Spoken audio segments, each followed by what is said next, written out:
Karena maksud saya dengan ini mungkin Bapak Ibu akan lebih apa ya, mungkin lebih yakin ya, karena ada logonya Kemendagri. Kalau logonya yang sebelah kanan mungkin Bapak Ibu benar nggak Brini gitu.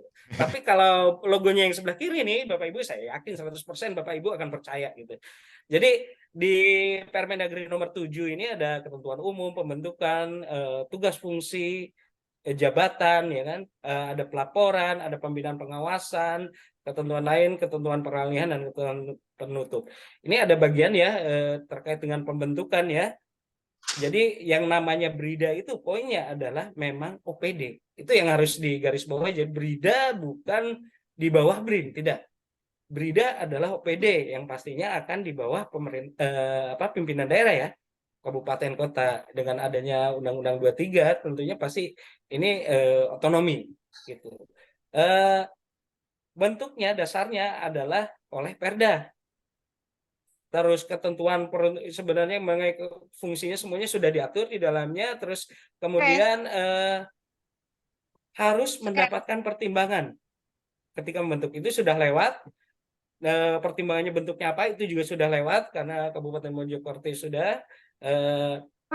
Nanti kalau misalnya untuk yang koordinasi Binwas teknis ini akan dilakukan oleh BRIN, sedangkan kalau yang Binwas umum itu tetap di Kemendagri melalui Ditjen Otda. Ini poin-poin dari proses pembentukan dan definisi dari BRIDA-nya. Nah, ini tugas fungsinya. Ini kita bisa lihat, ini sebenarnya juga poin-poinnya saya kira sama dengan Perpres ya, karena memang ini mengacunya kepada Perpres. Nah, ini yang akan jadi apa ya, yang buat kita jadi, aduh ini bentuknya kayak gimana nih gitu ya. Terus nanti apakah ada jabatan strukturalnya, fungsionalnya? Ini biasanya jadi isu nih gitu ya. Jadi ada kepala sekretariat kelompok JF. Nah, ini berarti tidak ada tiga kalau di sini. Terus kelompok JF itu biasanya ada kelompok JF itu diinikan oleh satu kepala, kalau nanti ya. Tapi minimal ada satu kelompok JF, ada kemudian kelompok JF ini sebenarnya bisa dua gitu. Ada yang terkait dengan penelitian, pengkajian, penerapan, invensi dan pengkajian penerapan iptek. Yang kedua adalah tentang invensi dan inovasi di daerah. Jadi yang menarik kalau saya garis bawahi di sini adalah modelnya sama, pelaksanaan kebijakan, koordinasi, sinkronisasi, dan penelitian, pengembangan pengajian. Pelaksanaan kebijakan, koordinasi, sinkronisasi, dan pengendalian. Itu dua hal yang sama di dua fungsi ini. Jadi tugas dari dua fungsi ini utamanya adalah itu. Bukan kegiatannya ya. Kegiatannya nanti bisa kegiatannya tentang invensi dan inovasi, tentang Litbang Jirap, itu adalah sebagai pembagian tugasnya. Nah, ini jabatannya ini. Jadi kalau misalnya BRIDA, Baperida gitu kan 2, kalau sekretarisnya 3, kalau misalnya ada sekretarisnya masih eselon 4 itu 4A, kemudian kalau kabupaten kota itu ya kelas 2, 2-nya 2B, tapi eselon 3-nya sekretarisnya 3A, terus kemudian subagnya di bawah sekretarisnya itu adalah 4A. Ya, selain itu tidak ada struktural lainnya. Hanya terbatas pada itu. Ini baik, tapi ini yang BRIDA ya Bapak Ibu ya, bukan untuk Baperida. Nah, karena Mojokerto Baperida kan. Ya. Nah, kalau Baperida gimana? Ini gambarnya sih. Gambarnya kalau Baperida ini. Aduh, alhamdulillah. Jadi ternyata kalau misalnya ini, kalau di sini Bapak Ibu ya, kalau misalnya C malah naik nih. Kalau misalnya B jadi A gitu. Kalau A jadi 5 bidang. Wah, ini kan menarik tentunya ya. Kalau misalnya teman-teman yang Baperida ini format dari kelembagaannya seperti apa. Jadi bisa ada 5 bidang, ada 5 kepala bidang. Nah, jadi JF tadi nanti akan di bawah kepala bidang.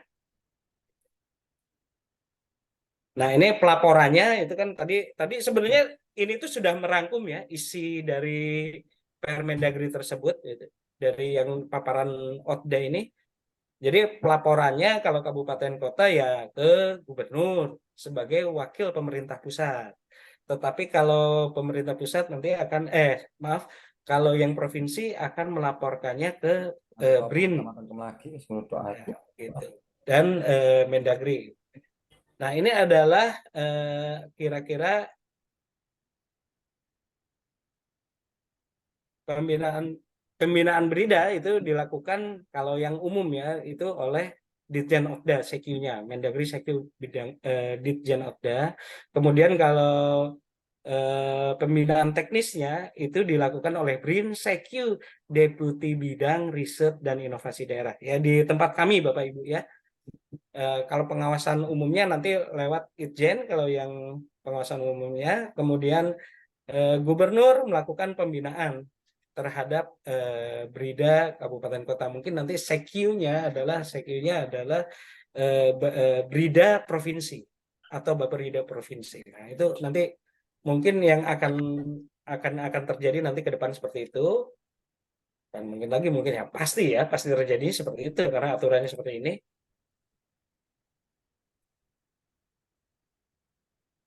Ya, ini yang saya sampaikan tadi ya. Jadi di ketentuan peralihan ini yang mungkin jadi harus menjadi apa ya pertimbangan bahwa ada yang namanya ketentuan peralihan maksimal 1 tahun, ya kan, sejak peraturan menteri ini diberlakukan. Kemudian ada beberapa pasal dan ayat di Permendagri nomor 5 tahun 2017. Oops, sorry.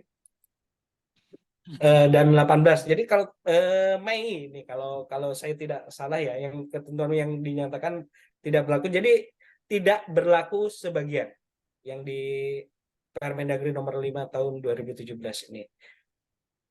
Nah, ini saya akan coba apa ya? Coba rangkum lah kira-kira apa ya. Jadi intinya Brida ini sebenarnya OPD gitu ya. Terus bagaimana kelembagaannya nanti akan menyesuaikan kemampuan daerah. Binmas teknis ya itu dilakukan oleh BRIN. Nah, yang penting juga bahwa SDM-nya itu tidak harus jadi pelaksana riset, tidak harus menjadi seorang peneliti, tidak harus menjadi prekayasa, tidak harus seperti itu. Walaupun sekarang ya kalau kita bicara yang namanya periset ini sesuai peraturan BRIN itu tidak hanya peneliti dan prekayasa, ada analis data ilmiah, ada yang namanya analis pemanfaatan teknologi dan itu juga bisa ya tentunya. Tapi selain itu seperti perencana, kalau kita melihat fungsi-fungsi tadi itu jelas jelas sekali sangat dibutuhkan ya Bapak Ibu ya. Perencana misalnya terus ada karena kaitannya dengan kebijakan mungkin akan perlu analis kebijakan. Kemudian juga ada misalnya peranata komputer. Saya kira itu harus yang jadi hal penting untuk disiapkan ya. Karena tugas Brida atau Baperida ini tidak gampang ya. Seperti tadi disampaikan, memberikan landasan untuk perencanaan pembangunan di segala bidang dengan Pancasila juga lebih berat lagi. Nah itu makanya saya kira mungkin ada teman-teman dari Biro Organisasi bagaimana mengatur sumber daya manusianya ini supaya bisa betul-betul mensupport yang namanya Brida ke depannya. Oh, ternyata ini sambungannya. Saya kelewat ternyata. Makanya saya cari-cari kok nggak ada ini mana. Oh ini ternyata 8 Mei. Jadi harusnya yang tadi itu di bawahnya ini. Tapi ternyata kelewat saya. Oh ya, tapi poinnya gini Bapak Ibu ya. Ini tadi kan sudah diberikan waktu setahun. Ini 8 Mei 2023. Jadi ya kalau kira-kira ya bulan Mei 2024 Brida ini harus sudah terbentuk dalam bentuk perda tentunya ya. Perda, perkada itu mengenai tupoksinya harus ada sebelum 8 Mei 2024 sesuai dengan amanah peraturan perundangan. Nah, ini yang akan kemudian tadi kan sempat disampaikan bahwa ada Mendagri, ada Perbri sebagai bagaimana melaksanakan tugas pedomannya. Nah, ini eh, ada di pasal 23 ya. Ini bagaimana di sini ada produk unggulan daerah. Nah, ini produk unggulan daerah ini memang agak-agak tricky nih kadang-kadang ya. Kenapa trikinya seperti ini? Teman-teman mungkin di Bapeda sudah membuat analisis gitu bahwa produk unggulannya adalah X misalnya. Tapi ketika misalnya ini 2024 ada kepala daerah baru gitu, tiba-tiba mintanya Y gitu. Bahkan A malah. Jauh sekali bedanya. Nah, sebenarnya isu ini yang akan menjadi apa ya? Bagaimana ini akan terkait juga dengan yang namanya perencanaan pembangunan jangka panjang, perencanaan pembangunan jangka menengah. Karena apa? Karena isu produk unggulan daerah ini sebetulnya menjadi basis ketika kita akan merencanakan pembangunan. Karena ini adalah bagian dari tadi rencana induk pemajuan IPTEK gitu ya, rencana induk dan peta jalan gitu. Itu ini adalah bagiannya produk unggulan karena di dalamnya komponen produk unggulan itu banyak. Dan itu juga akan berkait lagi dengan perencanaan pembangunan daerah yang ada RPJPD dan RPJMD. Jadi memang terkesan apa ya, ini kecil begini bagaimana, tapi memang setelah saya bertemu dengan banyak daerah, ternyata banyak juga loh daerah yang melakukan penentuan produk unggulannya itu tidak berdasarkan analisis teknikal.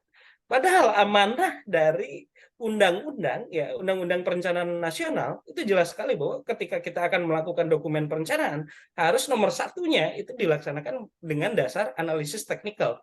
Ini bahwa apa ya, keberlanjutan ini kadang-kadang ada putus nih. Mungkin kita bisa nanti diskusi bagaimana untuk melaksanakannya. Nah, dan ini tadi mungkin ini adalah bahasa bagaimana kita itu menerjemahkan ini supaya bisa masuk dari ujung timur sampai ujung barat. Jadi namanya rencana induk dan peta jalan kemudian itu dijabarkan ke dalam rencana aksi gitu ya. Poin-poinnya itu adalah masuk ke dalam rencana aksi. Rencana aksi itu tahunan, kemudian rencana aksi itu ada dua hal yang sangat penting di sini. Satu adalah berdasarkan evidence, bukti. Ada yang bilang science based policy, ada yang bilang evidence based policy. Yang kedua, produk unggulan lagi. Nah, ini jadi inilah kan tadi produk unggulan. Kenapa sih produk unggulan diulang-ulang lagi? Ternyata ini dua hal ini harus berdasarkan bukti, berdasarkan produk unggulan. Berdasarkan bukti ini biasanya terkait dengan misalnya permasalahan yang dihadapi daerah. Ketika ada set problem gitu, ada 100 masalah gitu, tiba-tiba kita akan melihat mau menyelesaikan yang mana dulu. Nah, ini kebijakan berbasis bukti. Nah, kemudian juga ada formatnya. Jadi sebenarnya kalau melihat Perdin nanti bisa dilihat formatnya ada di sana ya. Ini saya akan lihat, ini cuma saya akan brief saja gitu. Ada USG kalau kita mau menyelesaikan prioritas masalah, terus ini untuk mendapatkan produk unggulan pakai IQ, ini perhitungannya, rumusnya segala macam. Ini contohnya kalau kita pakai SS, ini ada tipologi kelasan. Ini salah satu cara-cara untuk menentukan produk unggulan daerah. Ada juga sebenarnya di Permendagri ya ketentuan produk unggulan daerah. Walaupun sebenarnya gini, di Permendagri itu disampaikan adalah produk ya. Produk itu artinya ya memang sudah dihasilkan.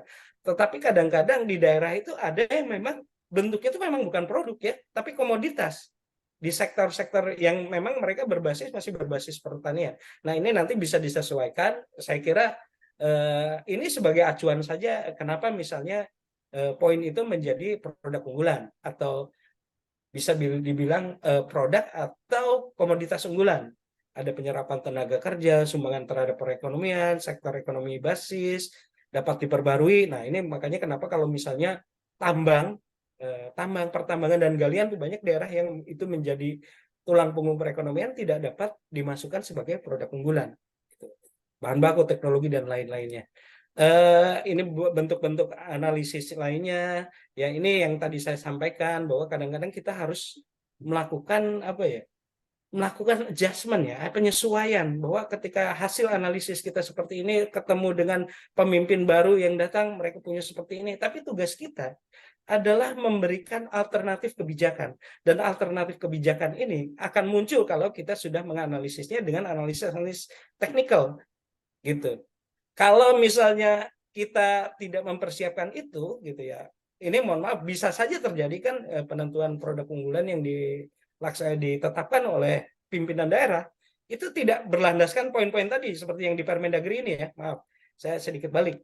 Ternyata di sana penyerapan tenaga kerjanya sedikit, sumbangan perekonomian sedikit, modalnya tidak ada, bukan sektor basis, tidak didukung oleh sosial budaya masyarakat. Akhirnya penetapan itu menjadi produk unggulan itu jadi tidak valid. Dan kemudian yang terjadi berikutnya, perencanaan pembangunan yang tidak didasarkan pada produk unggulan yang valid tadi, akhirnya menjadi kacau gitu loh.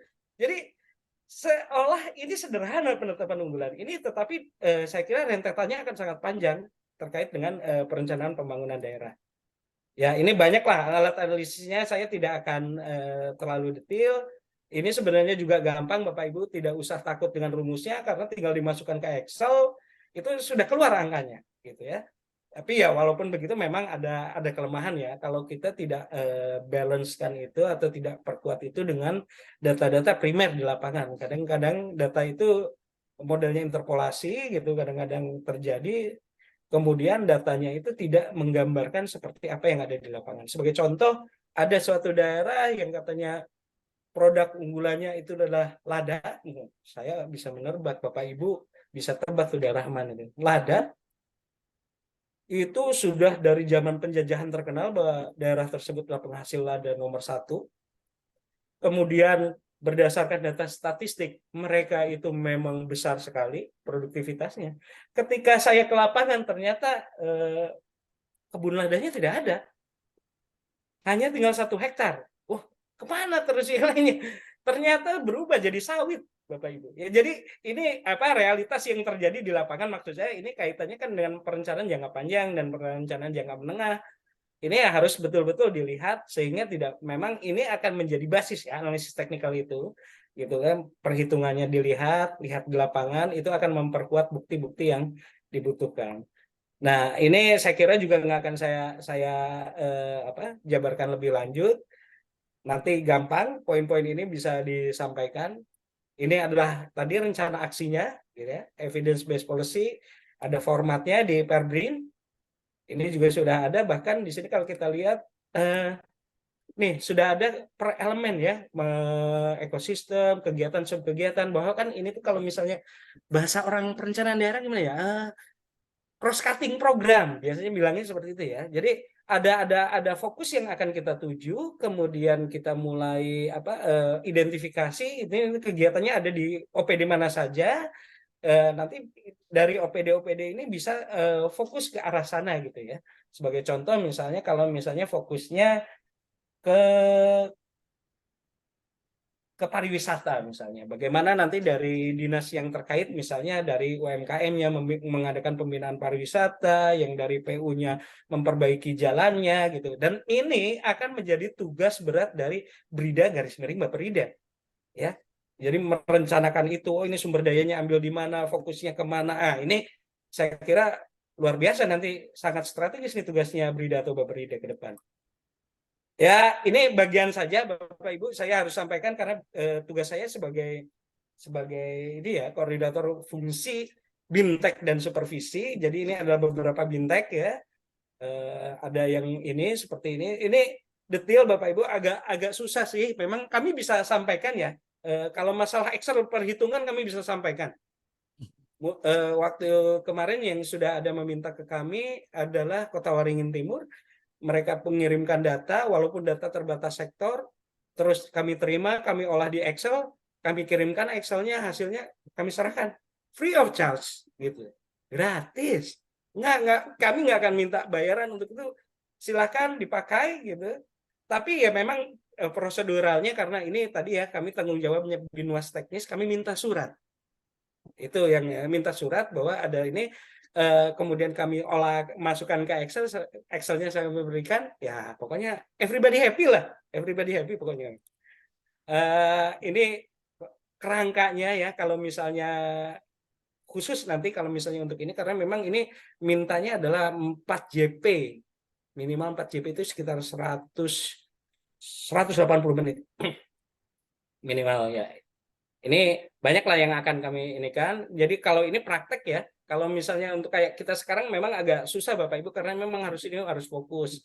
Terus ini membangun kolaborasi. Ini sempat juga kemarin itu sudah disetujui Pak Deputi untuk kita sampaikan ke daerah. Nah, ini nih saya akan memperlihatkan nih bagaimana teman-teman biasanya membangun kolaborasi, ya kan. Ini nomor satunya, nggak ada makan siang gratis. Itu poin-poin penting yang akan kita bangun dalam bagaimana membangun kolaborasi. Karena biasanya kolaborasi itu, kamu harus bergabung dong. Tapi kita tidak memberikan sesuatu yang diinginkan oleh partner kita gitu. Misalnya contohnya kita ajak pengusaha untuk invest. Pengusaha harus invest kemajuan daerah.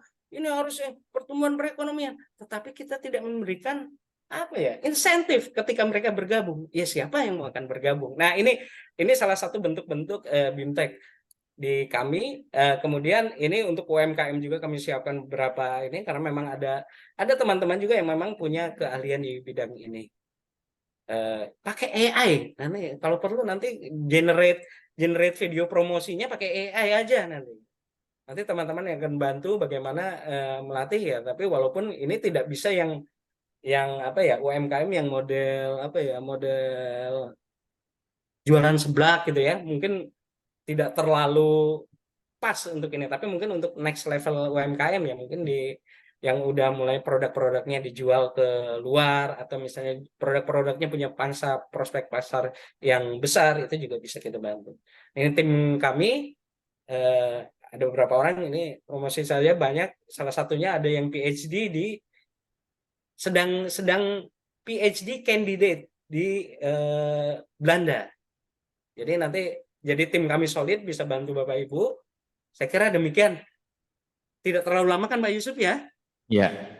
Ya baik, terima kasih Pak Yusuf. Terima kasih Pak Eko. Bapak Ibu mohon maaf kalau ada kesalahan. Saya kembalikan kepada Pak Yusuf. Silakan Pak. Baik, terima kasih Pak Eko. Bapak Ibu mungkin langsung sesi diskusi saja ya. Apakah ada pertanyaan dari Bapak Ibu? Atau kalau tidak ada saya mau tanya dulu ini Pak. Waduh, berat ini pertanyaannya pasti ini. Enggak. Oh iya. Jadi gini Pak, siap. tadi kan disebut bahwasanya ada analisis teknikal ya. Iya. Yang ingin saya tanyakan itu bagaimana untuk daerah bisa melakukan kegiatan ataupun analisis teknikal itu apabila dari sisi sumber dayanya dia terbatas, misalkan dari sisi manusia maupun anggaran dan lain sebagainya. Apakah kita bisa berkolaborasi dengan BRIN atau arahnya bagaimana? Jaganya baik. Ya sebenarnya ini Pak Yusuf, makasih pertanyaannya. Jadi sebenarnya sudah saya sampaikan bahwa tugas BRIN adalah binuas teknis. Jadi tugas ke kaminya Pak. Jadi kami akan mendampingi teman-teman di daerah kalau memang ingin mengetahui tentang ini salah satunya produk unggulan daerah ini, perencanaan pembangunan ke depan gitu ya. Ini teman-teman dari kami akan mendampingi gitu Pak. Bentuknya seperti apa? Online seperti ini mungkin bisa kalau misalnya memang fokus acaranya ya. Kita coba bareng-bareng bisa sih, karena ini sebenarnya basisnya komputer ya. Analisis pakai Excel seperti itu kan sebenarnya tidak susah gitu kan, bisa kita lakukan, tidak masalah, bisa kita siapkan. Cuma mungkin yang akan jadi challenge adalah tantangan ya buat kita adalah seberapa besar teman-teman ini bisa absorb ya informasi ketika dilakukan dengan online gitu. Mengenai pendampingan apa, konsultasi segala macam, sebenarnya setiap daerah itu sudah punya koordinator daerah, istilah di kami itu ya, atau PIC sebagai kontak person. Nanti kalau misalnya ada dibutuhkan apa itu tinggal kontak beliau-beliau ini, dan kami akan membantu kebutuhan daerah yang memang terkait dengan tugas kami sebagai binuas teknis. Demikian Pak Yusuf. Oke. Baik Pak. Kalau untuk satu lagi Pak ya, ini ada titik. Jadi ini ada yang bertanya kemarin menit pertanyaan. Jadi sebenarnya tujuannya BRIN dan BRIDA itu untuk apa sih? Kemudian disinergikan, kalau secara lingkungan riset di daerah masih minim dan kurang, itu nanti seperti apa? Baik. Jadi nanti arahnya riset di daerah tersebut seperti apa? Kemudian perbedaan, ini biasanya yang jadi pertanyaan, perbedaan dari riset dengan kajian itu apa sebenarnya Pak? Oke, baik. Pertama, ini kenapa ada BRIN dan BRIDA ya? Saya kira ini sebetulnya kalau kita baca jurnal-jurnal ilmiah itu riset itu sudah tidak dipertanyakan lagi sebagai pengungkit, aduh susah, pengungkit perekonomian atau misalnya mendorong perekonomian. Itu sudah tidak diperdebatkan lagi. Kalau kita ketanya siapa saja ahlinya, pasti ahli di dunia ini maksud saya, pasti akan confirm dengan hal itu ya. Jadi riset itu salah satu caranya untuk meningkatkan perekonomian. Bahkan isu-isu terakhir ini kan kita menghadapi middle income trap ya, yang pendapatan negara berkembang yang stuck gitu ya. Nah ini salah satu untuk membuat terobosannya adalah dengan ya tadi teknologi, riset dan inovasi gitu. Nah kaitannya sekarang, wah di daerah nggak ada sumber dayanya. Sebenarnya tadi sempat saya ulas di depan ya, bahwa ini tuh daerah itu tidak harus jadi pelaksana risetnya. Bahkan tadi disampaikan tidak harus jadi pelaksana riset gitu.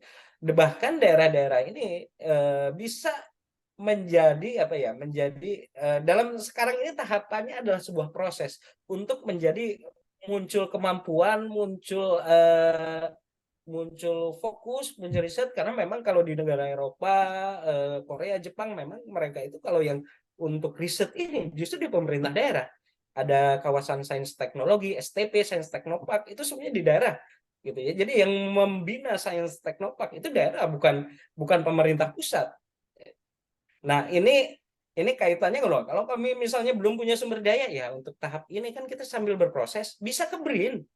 Sumber daya iptek yang dimiliki BRIN saya kira cukup banyak ya, walaupun ya kami harus akuin untuk sekarang ini memang kerangkanya itu adalah sistem kompetitif. Tetapi apakah tidak mungkin kalau misalnya sekarang kompetitif teman-teman di daerah bisa dapat? Kalau misalnya ini kemarin ada satu daerah juga Pak Yusuf yang datang gitu. Mereka cerdas sekali menurut saya ya. Itu sebenarnya kalau misalnya ini konsep policy planner gitu ya. Kebijakan yang mereka berpikir bagaimana dengan sumber daya yang tersedia terbatas ini melakukan terobosan-terobosan kebijakan. Ada pertama satu daerah di daerah Jawa Tengah. Yang kedua kemarin di Kalimantan. Jadi mereka itu menghimpun teman-teman mahasiswa yang akan melakukan penelitian. Oke. Ketika teman-teman penelitian untuk skripsi ya, maksudnya skripsi ada yang mungkin kalau kampusnya besar mungkin S2 S3 mungkin ya. Itu kemudian mereka mengarahkan topik-topik tertentu yang sesuai dengan kebutuhannya. Nah, ini kan sebenarnya ngirit ongkos nih kalau bahasa bahasa kasarnya seperti itu kan. Jadi teman-teman itu value-nya dapat gitu ya. Itu tadi tidak ada makan siang gratis ya, value-nya dapat gitu. Teman-teman di daerah juga bisa memberikan ini apa supporting supporting data. Teman-teman OPD di daerah supporting data, mereka akan memberikan hasil kajian yang sesuai dengan harapan pemerintah daerah. Itu salah satu bentuknya. Atau sekarang juga saya kira di perguruan tinggi itu ada yang namanya Direktorat Riset Teknologi Pengabdian kepada Masyarakat. Tempatnya Pak Yusuf ya dulu ya, bukan? Ya, jadi di direktorat itu jelas-jelas sekarang saya baca panduannya, Pak, ada yang terkait dengan penyelesaian permasalahan di daerah gitu. Nah, ini kan jadi poin tersendiri nih ketika misalnya nanti dapat kita menggandeng universitas. Jadi sumber daya iptek itu kan tidak hanya ada di BRIN sebetulnya kan. Ada juga di universitas, ada juga mungkin di swasta gitu ya. Dan itu akan bisa terjadi kolaborasi kalau tadi ada yang bisa kita berikan, take and give lah, kita beri mereka menerima gitu ya, saling menguntungkan sehingga ada kolaborasi, bukan kolaborasi yang ayo berkolaborasi tapi tidak ngasih sesuatu gitu ya. Sesuatunya itu ya tadi ya bentuknya adalah ada insentif mungkin buat pengusaha, ada misalnya kalau dengan dengan kampus-kampus itu nanti kita ada kesepahaman bahwa ini akan digunakan oleh pemerintah daerah menyelesaikan permasalahan ini sesuai RPJMD dan segala macam. Itu kan jadi poin penting buat teman-teman dari kampus yang ingin mendapatkan pendanaan. Nah, kira-kira demikian Pak Yusuf. Oh iya, satu lagi. Kajian sama riset apa sih bedanya gitu ya? Ya. Nah, ini memang gini, kalau misalnya di luar negeri, misalnya besok saya mau presentasi, atau saya besok mau jualan, terus saya cari-cari informasi dulu gitu di internet ya apa mengenai yang akan saya sampaikan besok. Itu udah bentuk riset, secara definisinya seperti itu gitu ya. Jadi riset itu bukan sesuatu yang harus harus di lab kah gitu ya, harus apa. Tapi ketika kita mencari, kalau dalam konteks ini, ketika mencari informasi, ada masalah, mencari informasi, merumuskan solusi, itu merupakan bagian daripada riset sesuai kaidah ilmiah, karena ini akan diajukan sebagai dasar dalam pengambilan kebijakan. Tentunya pasti harus dengan kaidah ilmiah, begitu Pak Yusuf. Tapi kalau misalnya untuk jualan, besok saya mau jualan produk apa ya, itu udah bentuk riset sebenarnya ya gitu. Jadi riset itu bukan hal yang terlalu tinggi, kajian itu ya sebenarnya sama-sama aja lah. Tapi kalau untuk di konteks pengambilan kebijakan, keduanya itu harus berlandaskan metodologi ilmiah. Kira-kira demikian Pak Yusuf. Terima kasih. Terima kasih Pak Eko. Selanjutnya mungkin Bu Endah Sukastin. Ini raise hand. Monggo Bu.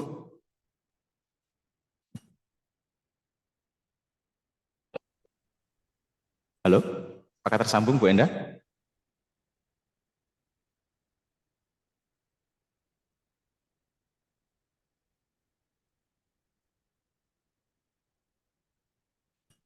Halo Bu.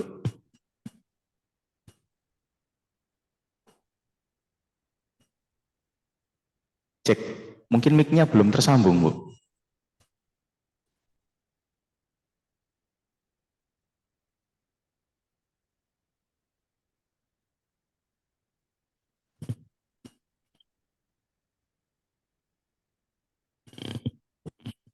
Oke, mungkin sambil menunggu Bu Enda, saya membacakan pertanyaan yang di kolom chat Pak ya. Silakan. Ini ada pertanyaan dari Bu Dina. Yang pertama, karena masih awamnya pemahaman kami terkait riset, mohon dijelaskan perbedaan riset dan kajian, karena selama ini kita berpikir kajian adalah riset yang ringan dan tidak mendalam. Kemudian yang kedua, karena di Kabupaten Mojokerto, Litbang masih tergabung dengan perencanaan, bagaimana peran masing-masing unsur tersebut saling mengisi di bagian atau tahap yang mana? Kemudian bagaimana kolaborasi BRIN dengan Bappenas? Mungkin ada contoh konkret yang bisa kami terapkan di daerah sebagai gambaran kolaborasi riset dan perencanaan. Baik. Nomor 1 itu sepertinya sempat dulu ya Pak ya. Kita bisa skip dulu ya yang 1 itu. Yang kedua itu mohon maaf, apa Pak tadi Pak? Saya agak Di terlewat tadi. Kabupaten Mojokerto, Litbang masih tergabung dengan perencanaan. Baik. Karena peran masing-masing unsur tersebut saling mengisi di bagian atau tahap apa? Tahap apa? Oke. Ini kalau kita melihat bahwa tadi ya, bahwa yang namanya rencana induk peta jalan itu akan dipergunakan sebagai landasan. Nah, ini tentunya kalau kita idealnya, kita bicara ideal dulu, bahwa sebenarnya harus ada pembuatan rencana induk peta jalan dulu, ya kan? Yang kemudian diterjemahkan dalam rencana aksi, kemudian baru masuk ke perencanaan daerah. Itu idealnya. Tetapi menurut saya sebenarnya itu bisa bareng-bareng atau sama-sama dilakukan paralel ya gitu. Karena supaya ada link ya antara teman-teman yang di perencanaan ini dan tahu bahwa kenyataannya seperti itu gitu. Nah, kalau misalnya sekarang itu apakah itu mungkin atau tidak? Saya kira kalau sumber dayanya ada, maksudnya jumlah orangnya cukup ya, tidak akan terlalu masalah tentunya. Apalagi kalau misalnya sebelumnya itu Bridanya atau Balitbang itu berdiri sendiri, saya kira jumlah orangnya akan cukup banyak gitu ketika dileburkan dengan Bapeda. Tapi yang jadi poin adalah bagaimana ya teman-teman di Biro SDM ya, SDM ini yang mungkin bagaimana nanti mencari sumber daya yang mumpuni, yang cocok ya untuk terkait dengan formasi yang akan mengisi di Brida atau Baperida ini. Jadi prosesnya seperti itu. Sebenarnya idealnya ya di depan sebelumnya kan gitu. Sesuai amanah peraturan seperti itu. Idealnya gitu. Tapi kalau misalnya pelaksanaannya, apalagi kalau sekarang kan waktunya juga cukup ini ya. Kita 2023 ini bahkan kelembagaannya belum ada, tahun 2024 sudah harus ada dokumen yang jelas gitu. Nah, itu kan tidak bisa kalau urutan seperti itu. Jadi bisa paralel lah gitu untuk pelaksanaannya. Nah, yang ketiga bagaimana konsep perencanaan. Nah, contoh saya ambil contoh realnya tuh Kabupaten Sumbawa Barat. Sumbawa Barat. Jadi di sana kami menentukan produk unggulan gitu kan. Kemudian di sana juga betulnya selain ada kepala-kepala OPD gitu, kepala-kepala OPD ada Bapedanya, ada beridanya, bahkan sudah berida kan mereka itu. Nah, pada saat itu ya kami coba untuk analisis sebelumnya kan, karena dia analisisnya teknikal, secara teknikal keluar, terus kita lihat di lapangan, kita adjustment sesuai dengan eh, program anggaran yang sudah ada. Karena waktu itu sudah di tengah-tengah bulan-bulan Oktober kalau tidak, bukan Oktober, mungkin pertengahan ya, Juli ya kalau tidak salah. Itu kemudian ini sisa anggaran ini kita mau menentukan fokus. Ini sebenarnya kemarin tuh sebagai contoh aja, sebagai exercise ya. Pertengahan tahun, terus kemudian kita sudah menemukan produk unggulannya, sumber dayanya ada tidak? Gitu. Sumber dayanya ini adalah program kegiatan yang ada di OPD-OPD. Nah, misalnya sudah ditentukan pada waktu itu adalah rumput laut dan padi. Di padi ini apa saja sih yang bisa mendukung untuk pengembangannya? Bahkan yang menarik disampaikan waktu itu salah satunya adalah ini yang nggak umum di tempat lain ya. Ini benar-benar kasuistis nih. Di sana itu kalau misalnya untuk nanam padi, tenaga kerjanya harus didatangkan dari Pulau Seberang. Jadi itu kan Pulau Sumbawa. Jadi tenaga kerjanya harus didatangkan dari Pulau Lombok. Jadi orang naik kapal dulu, ferry nyebrang gitu untuk kerja sebagai penanam padi. Nah, Nanam. itu menjadi hal yang menarik kan, kasuistis tuh. Terus ternyata di sana juga sumber dayanya ada dinas gotong royong. Nah, ini menarik juga, ada dinas gotong royong. Jadi ini kemudian oh iya, bagaimana kalau misalnya ada kegiatan-kegiatan penanaman padi bersama misalnya gitu. Nah, ada anggarannya. Nah, itu model-model seperti itu yang kemudian dikemas sebagai tadi bahasanya cross cutting program tadi. Jadi kalau misalnya terus nanti waktu itu juga ada masalah tentang lantai jemur padi untuk bisa menjemur padi. Oh ternyata dananya ada di Dinas Ketahanan Pangan. Terus bagaimana misalnya ada kelangkaan pupuk, terus ada segala macam permasalahan itu, ternyata dananya itu tersebar ada gitu. Dan selama ini dana-dana itu berjalan gitu, berjalan sendiri saja gitu. Tidak ada yang menggait bagaimana sumber daya ini dikumpulkan untuk menyelesaikan permasalahan yang ada. Nah, kira-kira itu contohnya ya, mungkin bukan dengan Bappenas ya, gitu ya. Bukan dengan Bappenas. Kalau mungkin BRIN dan Bappenas ya, gitu ya. Kalau BRIN dengan Bappenasnya sebenarnya, kalau kami itu punya namanya Forum Komunikasi Riset ya, FKRI. FKR. FKRI ini FKRIN ya nasional. Jadi dari kementerian lembaga apa menyampaikan kebutuhan-kebutuhan riset yang ada. Itu kalau di level nasional contohnya seperti itu. Nah, tadi saya karena konteks daerah saya akan berikan contohnya yang daerah yang supaya lebih pas. Kira-kira demikian. Demikian Mbak Yusuf. Ya, terima kasih Pak Eko. Bapak Ibu, apakah ada pertanyaan lainnya? Bisa raise hand atau nulis di kolom chat. Udah paham semua Pak, ini kecil ini.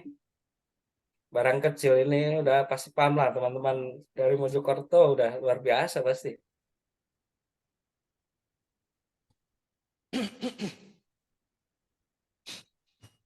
Oke, mungkin ini Pak, satu lagi ini terkait kondisi ideal mungkin Pak ya. Yang hendak saya tanyakan ini kondisi ideal untuk kajian atau riset itu di daerah. Siapa yang mengkoordinator atau yang melaksanakan baiknya itu apa? Itu semua ditumpuk jadi satu di Prida atau Prida, ataukah itu tersebar di banyak OPD? Baik, baik, baik. Makasih Pak Yusuf. Jadi ini balik lagi ke konteks awal ya, yang konsep yang digariskan awal bahwa semuanya akan diberikan kewenangannya kepada daerah. Karena apa? Secara undang-undang otonomi daerah kan jelas pusat untuk hal ini tidak ikut campur. Tetapi ketika misalnya ditanyakan pendapat bagaimana? Ya itu tadi ya. Sebenarnya dua hal ini bisa saja dijalankan, ditumpuk ya kan, atau nanti dilaksanakan di OPD terkait. Dua-duanya bisa jalan. Balik lagi ke kebijakan nomor satu. Yang kedua adalah sumber daya. Ketika ditumpuk, gitu, mampu tidak? Pertanyaannya begitu. Ketika disebarkan ke OPD-OPD, gitu, bisa terkoordinasi atau tidak? Itu pertanyaan-pertanyaan yang menjadi tantangannya kan seperti itu. Tuh. Nah, kalau misalnya sekarang teman-teman di daerah tiba-tiba bukan dia memiliki kekuatannya, sumber daya yang cukup sehingga teman-teman bisa mengumpulkan semua kajian kebijakan nih, kebijakan pemerintah daerah, ya bisa dilaksanakan. Atau misalnya teman-teman di daerah mempunyai di Bapeda atau Baperida atau Brida itu mempunyai akses yang cukup kuat ke program kegiatan yang ada di OPD misalnya. Bisa mengalihkan. Kan sebenarnya juga bisa juga. Nah, ini kan pilihan kebijakan nih. Pilihan kebijakan bukan dari BRIN yang menetapkan, tetapi akan kembali lagi ke teman-teman di daerah. Ya pasti benefit cost-nya akan diperhitungkan kan ya. Kalau kayak gini bisa nggak, sumber dayanya ada nggak, sehingga nanti intinya adalah poin besarnya tugas-tugas itu terlaksana. Jadi secara langsung kami tidak akan bisa menggarisbawahi Anda harus begini, karena ya poin besarnya karena di Sabang sampai Merauke tadi dari ujung timur ujung barat beda-beda karakteristik, beda-beda sumber daya dan tidak bisa dibuat itu seragam. Demikian Pak Yusuf. Terima kasih Pak Eko. Sebentar. Ini ada titipan pertanyaan atau mau nanya langsung ini? Jadi tadi ada yang mau bertanya. Ada raise hand Pak itu Pak. Sebentar ya. Ini Mr. B ini siapa? Dalam? Mohon izin.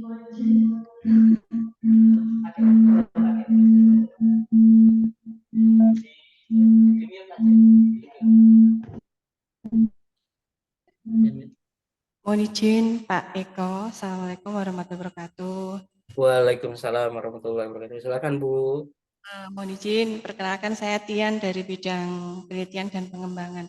Ini enggak tanya sih sebenarnya, cuman pengen sharing aja. Parang jadi Bapak. Baik.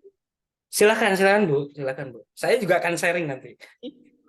Jadi Bapak, kebetulan saya itu ada di bidang penelitian dan pengembangan, tapi posisi saya di situ adalah fungsional perencana Bapak.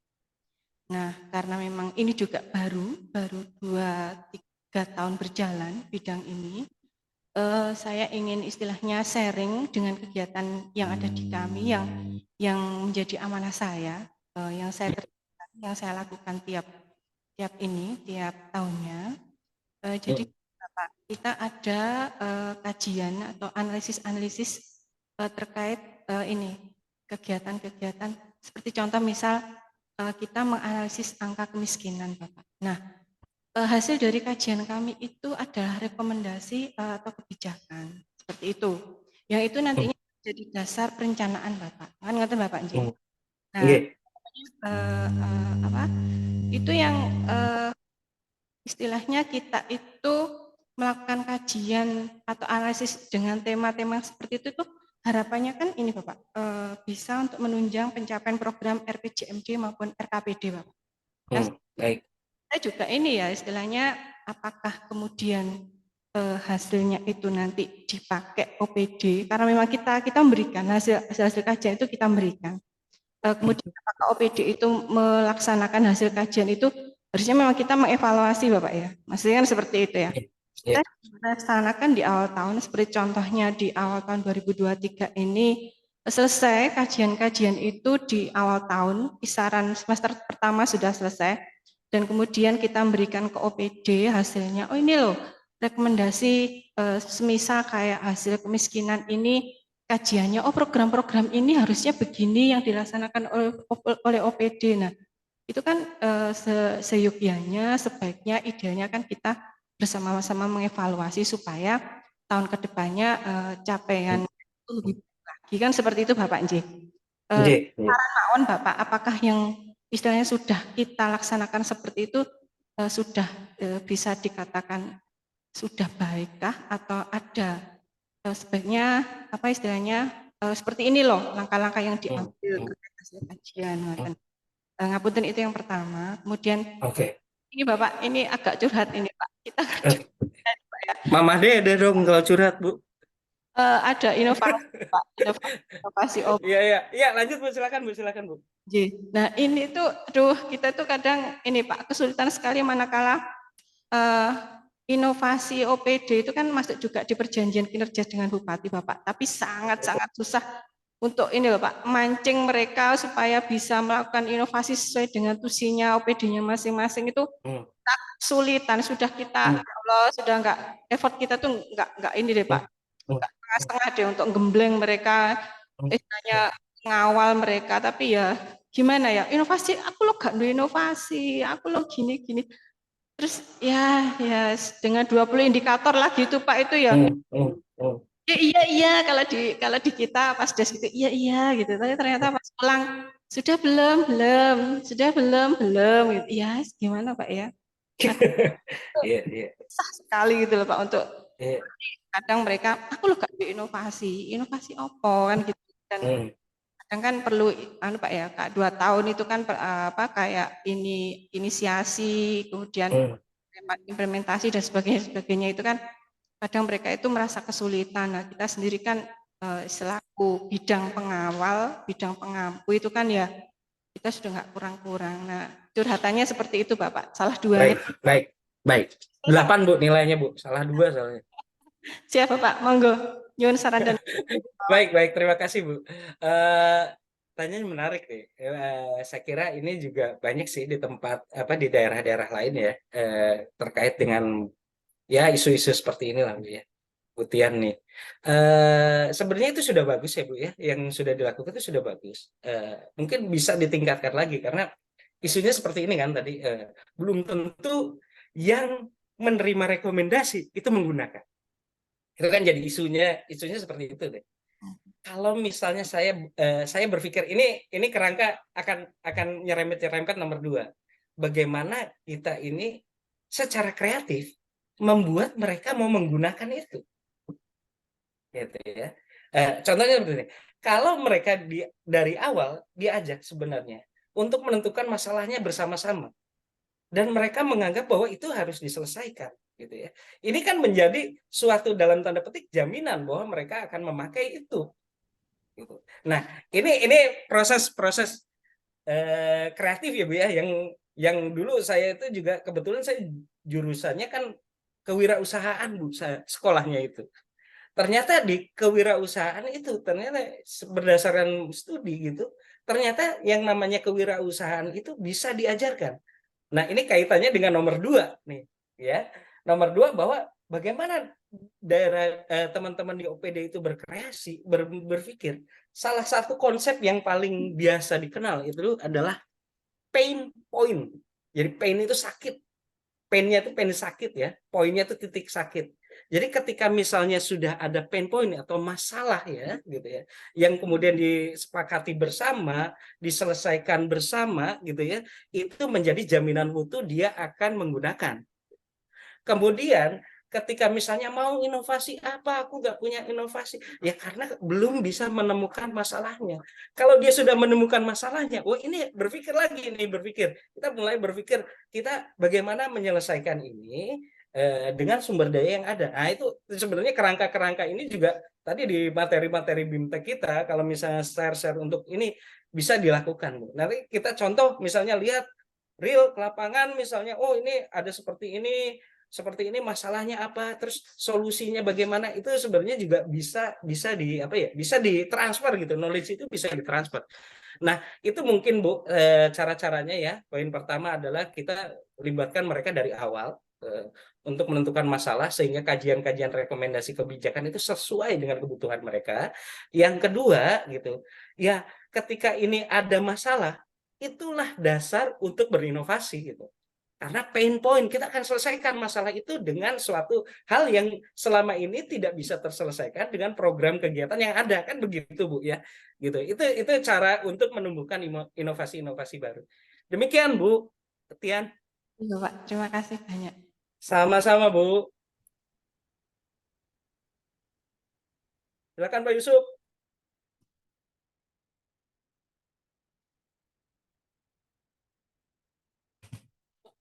Ini sudah pada hafal Pak Yusuf, jadi tidak usah ini lagi, udah pada advance lah saya kira. Ini ada Sudah titipan ini. Pak, satu Oh ya, ada titipan lagi. Baik, siap. yang tadi. Jadi ini ada pertanyaan dari bidang litbang juga. Kebetulan tadi ada di Zoom, kemudian kayaknya terpental. Jadi pertanyaannya adalah bagaimana cara yang efektif, ini agak teknis Pak, bagaimana cara yang efektif dan efisien dalam rangka penguatan dan pengembangan ekosistem riset dan inovasi di daerah, serta penguatan keterhubungan 6 elemen riset. Nah ini 6 elemen, Nah, kayak avatar. Yaudah. ini nih, Nah, aduh saya, itu dulu mungkin Pak. oke, ini saya akan coba share screen lagi kali ya, yang tadi ya, supaya lebih apa ya, lebih gampang mungkin ya.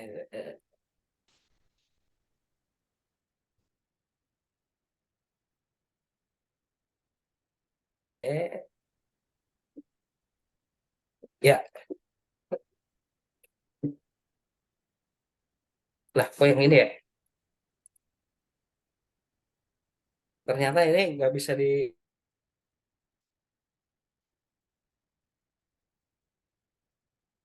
pertanyaan tadi. Namanya resource based value, gitu ya. Bagaimana kita membangun ekosistem? Kalau kita bicara ekosistem itu kan ada secara generik ya, ada kelembagaan, ada sumber daya, ada jaringan gitu. Nah, kita bisa berlandaskan tiga hal itu, kelembagaan, sumber daya, jaringan. Yang kita harus lakukan pertama adalah seperti si bapak ini nih. Dia pengen buat sayur toge, tapi tidak ada togenya gitu. Paham kan maksud saya? Ini secara filosofi begitu. Seperti orang yang mau bikin, oh saya mau bikin kue tart gitu.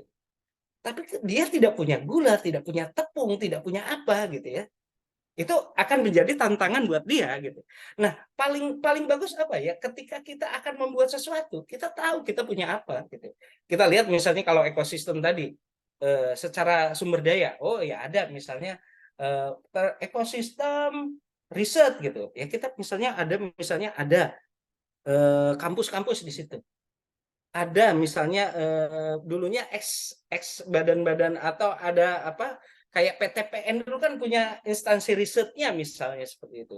Nah, itu adalah bentuk sumber daya. Atau kita bisa melihat lagi misalnya ada mahasiswa, ada orang-orang muda yang akan di situ. Itu salah satu bentuknya. Kemudian kita lihat jaringannya, sudah ada jejaring itu belum gitu ya.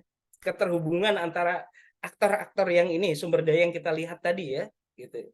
Sudah ada keterhubungan belum? Sudah ada kelembagaannya belum? Nah, ini adalah cara bagaimana kita menentukan supaya efektif dan efisien. Kita bangun yang sudah terjadi.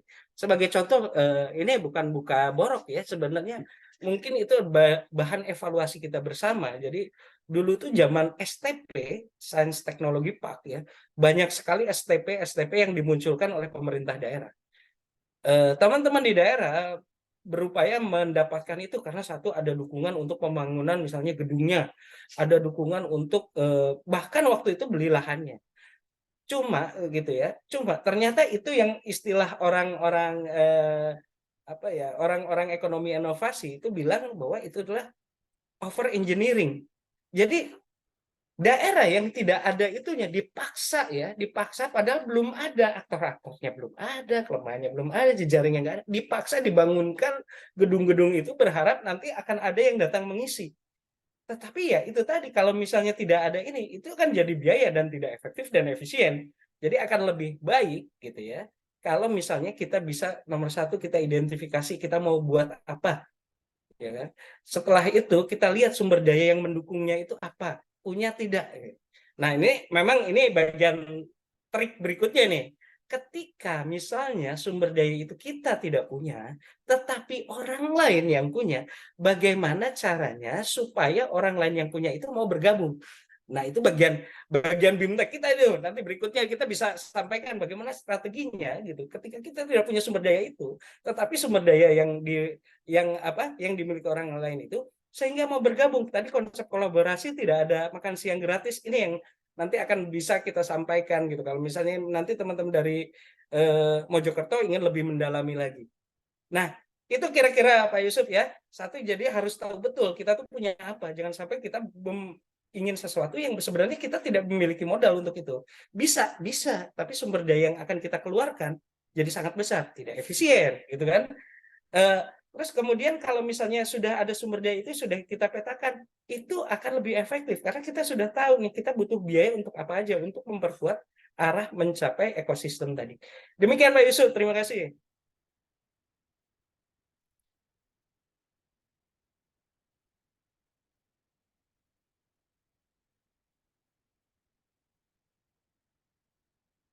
Masih di mute sepertinya Mbak Yusuf, saya nggak dengar nih. Atau punya saya yang rusak ya?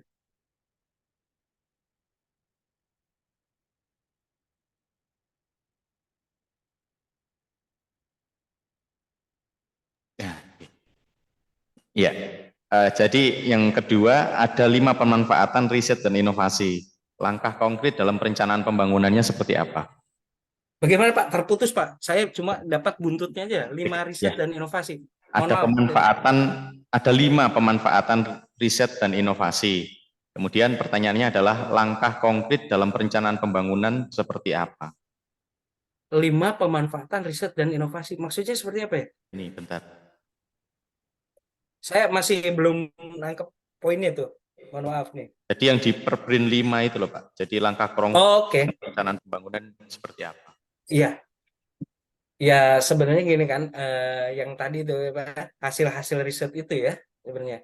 Ya kalau di perencanaan pembangunan sebenarnya gini, mungkin agak beda paradigmanya dulu ya, antara UU sebelumnya UU 18 tahun 2022 Snasiptek dengan ya dengan UU 11 tahun 2019. 2019 itu ada beda. Jadi kalau misalnya dulu itu mungkin lebih banyak penekanannya itu adalah ke proses risetnya yang sebelumnya, yang sekarang ini itu adalah dampak atau manfaat dari risetnya yang diinikan. Nah, bagaimana perencanaan itu menyelesaikan terkait ini sebenarnya poinnya adalah riset ini dilakukan untuk menopang mensupport perencanaan pembangunan daerah gitu loh. Karena apa? Evidence based policy. Utamanya di situ dulu. Tahapan kita memang masih di situ dulu ya. Maksudnya itu akan berkembang kemudian bagaimana riset-riset teknis. Tetapi kalau misalnya kita mengacu pada peraturan yang ada, bahwa sebenarnya kalau saya sih bukan tadi hasil risetnya itu ada 5 ya. Mungkin itu hasil riset pengembangan segala macam. Tapi kalau saya mengkerucutkan itu menjadi 2 sebenarnya ya. 2 terkait dengan pemerintah daerah ini, bahwa evidence based policy itu bisa kita menentukan prioritas penyelesaian masalah ya. Ya, yang kedua adalah produk unggulan daerah terkait bagaimana mengembangkan produk unggulan daerah itu. Yang kemudian itu diterjemahkan nanti kepada dokumen perencanaan daerah. Jadi risetnya kita kuatkan dulu di sini di 2 ini. Misalnya ya, contoh nih misalnya. Ada kelangkaan pupuk. Kelangkaan pupuk. Nah, ini kelangkaan pupuk ini kan harus diselesaikan mungkin dengan mungkin bukan hanya dengan bagaimana solusi alternatif pengganti pupuk, ya kan? Bisa saja nanti adalah bagaimana manajemen distribusi pupuk, bisa saja seperti itu. Gitu. Nah, ini dasarnya apa ya? Dasarnya riset. Dasarnya riset bagaimana terus kebijakan pemerintah daerah ingin menyelesaikan permasalahan ini, apakah tadi misalnya ternyata memang suplainya sebenarnya banyak gitu, tapi tidak tepat sasaran misalnya satu, atau ternyata memang perlu alternatif lainnya gitu untuk pengganti pupuk, misalnya dengan organik misalnya. Dan bagaimana riset-riset yang ada itu misalnya mengajarkan nanti tahap berikutnya bagaimana itu ada menumbuhkan unit-unit bisnis ya, unit-unit bisnis yang nanti akan mengembangkan pupuk organik tadi. Gitu. Jadi poinnya adalah sebenarnya gini, satu itu harus riset-riset yang kita lakukan ini di daerah ini bukan riset-riset yang wah ini kita menyuntik si kambing supaya hamilnya 3 misalnya. Tidak harus seperti itu, tidak harus seperti itu. Tetapi bisa aja kita menyelesaikan poin-poin tadi ya. Satu permasalahan daerah ya. Yang kedua itu adalah produk pengembangan produk unggulan daerah. Nah, kalaupun tidak ada sumber dayanya, ada sumber daya di tempat lain gitu ya. Nah, itu yang tadi konsep kolaborasi tadi, yang bagaimana kita berikan kepada mereka, kolaborasinya adalah win-win gitu ya, saling menguntungkan karena ya tadi ini tidak ada makan siang gratis gitu ya. Pasti akan ada take and give dan itu yang menurut saya harus kita bangun ya karena selama ini yang selalu jadi isu kalau rapat ada ego sektoral, ada apa. Mungkin ego sektoral itu ada karena tidak ada win-win gitu, tidak saling menguntungkan, tidak ada kolaborasi, itu tidak muncul karena tidak saling menguntungkan. Dan ini yang akan kita coba perbaiki nih di BRIN yang periode sekarang ini nih gitu, kira-kira gitu. Bisa lah, insya Allah kami akan share knowledge kami gitu ya, yang sudah kami bagaimana kita cari gitu ya. Karena beberapa hal sudah sempat kami ini lakukan. Gitu Pak Yusuf. Oke, terima kasih Pak Eko. Ini mungkin satu lagi dari saya sendiri nih Pak. Wah, banyak banget Pak Yusuf. Jadi ini kan udah. Nggak, Pak Yusuf ini yang nanya paling banyak, moderator juga paling banyak nih. Kan Maaf udah Bapak Ibu lama ya, Pak. sambil kita bercanda-bercanda ini. Silakan Pak Yusuf. Oke, begini Pak Eko. Ini kan sudah lama juga ya nggak dengar info dari BRIN langsung gitu ya. Nah, ingin saya tanyakan itu apakah dari BRIN sendiri, khususnya untuk BIDA, apakah ada kebijakan terkait misalkan ekspos hasil-hasil penelitian yang dari 12 OR tadi ke daerah-daerah gitu. Oke. Itu aja Pak Yusuf ya. Yang cocok gitu, jadi bisa diambil daerah terkait. Oke. Ini sebenarnya karena tempat saya ini terkait juga dengan tempat saya ya, diseminasi dan pemanfaatan riset inovasi daerah. Jadi sebenarnya ada agenda besar sebenarnya yang selalu diundang daerah juga, namanya Inari Expo. Itu salah satu misalnya event lah untuk teman-teman misalnya bisa melihat.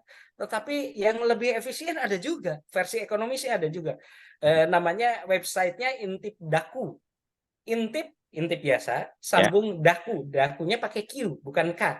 Dacu. Daku. Daku. Sekali. Intip daku .brin.go.id. Nah, nanti misalnya Bapak Ibu teman-teman bisa men-search ya, mencari gitu teknologi apa gitu yang dibutuhkan, nanti akan keluar itu sebagai alternatif. Kayaknya di situ saya agak-agak lupa ya, karena sempat upgrade ya. Kalau dulu ada, nah, seharusnya sekarang ada juga, yaitu nanti ada kontaknya di situ, penelitinya siapa, sehingga nanti bisa komunikasi dengan lanjut. Nah, itu salah satu alternatif. Nah, kalau yang sekarang lebih in gitu di pemerintah daerah gitu adalah terkait NKS. Karena teman-teman di daerah butuh NKS supaya dapat anggarannya. Kerjasama dengan lembaga ya, kementerian lembaga. Ini NKS ini Permendagri dasarnya. Saya agak lupa nomornya, nomor berapa Permendagri. N atau M tadi Mas? Gimana? NKS apa PKS? NKS, Nota Kesepahaman dan Sinergi. Oke, yang itu. Oke. Nah, itu saya dasarnya adalah Permendagri. Jadi BRIN ini tidak meminta teman-teman di daerah untuk bikin NKS, tidak. Kalau mau langsung silahkan. Tadi Intip Daku ya boleh, langsung kontak penelitinya ya silahkan.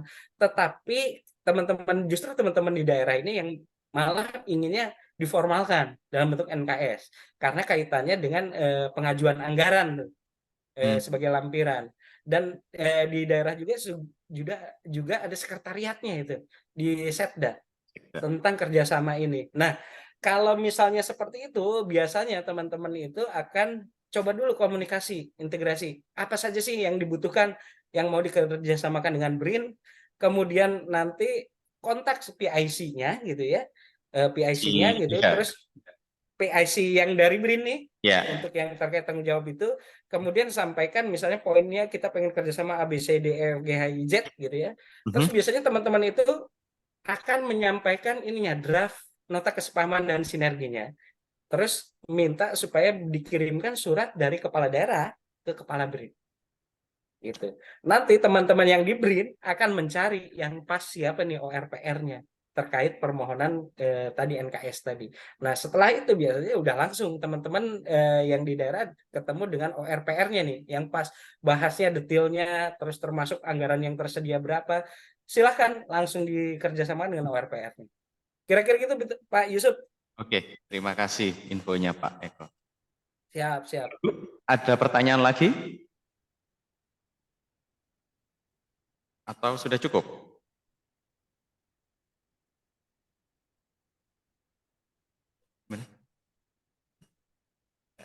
Nggak ada kayaknya Pak. Ya, seperti saya sampaikan tadi, udah pada hafal Pak. Kecil ini. Kecil ini. Baik, Sebentar, sebentar. Oh ya, sudah nggak ada lagi Pak Eko, nampaknya pertanyaan dari teman-teman. Siap. Baik Bapak Ibu, sebelum saya sudahi acara BIMTEK sesi pertama ini, mungkin ada closing statement dulu dari Pak Eko. Baik, terima kasih Pak Yusuf, Bapak Ibu yang saya hormati. Memang ini semuanya proses ya Bapak Ibu ya, semua proses. Tapi saya yakin ada hal ya yang diskenariokan dari yang namanya eh, pembentukan berida ini. Ke depan itu pasti ada hal yang ingin dicapai ke depannya. Walaupun tentunya dalam proses ini ada tambah kurang, ada yang harus ditutupi, ditambal segala macam. Tapi kalau kita tidak bergerak, ya kita tidak akan kemana-mana gitu. Jadi katanya perlu satu langkah di awal untuk mencapai untuk bisa mengelilingi dunia. Kita butuh satu langkah dulu katanya gitu. Kalau kita misalnya stuck diam saja di situ ya mungkin kita tidak akan pernah kemana-mana. Dan saya tidak bilang bahwa ini hal yang gampang, tidak. Pasti banyak yang harus perlu dilakukan, perlu diselesaikan, dan ini ya pastinya perlu upaya sumber daya, energi, dan semacamnya lah.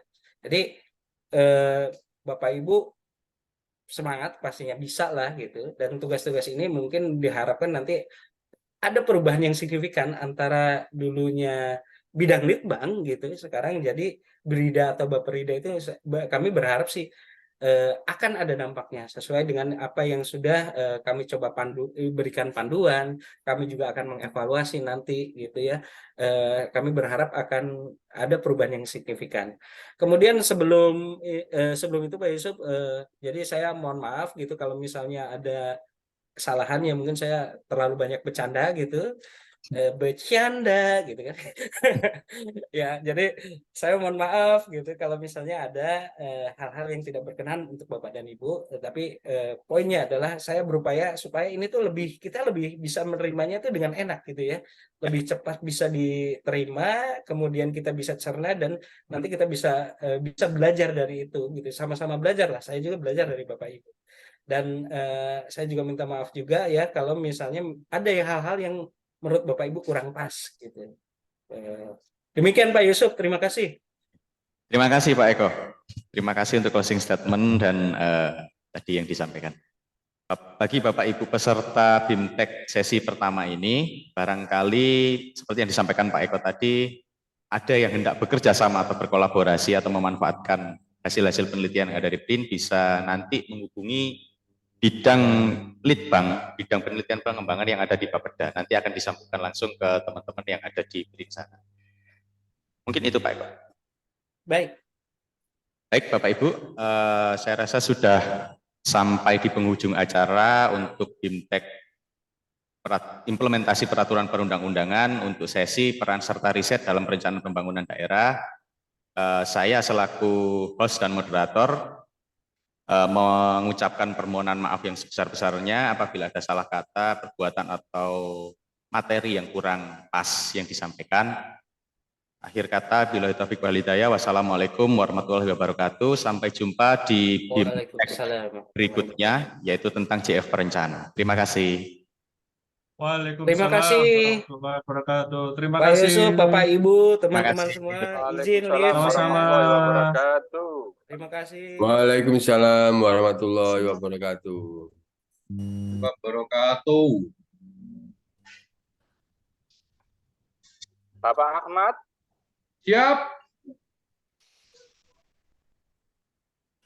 wabarakatuh.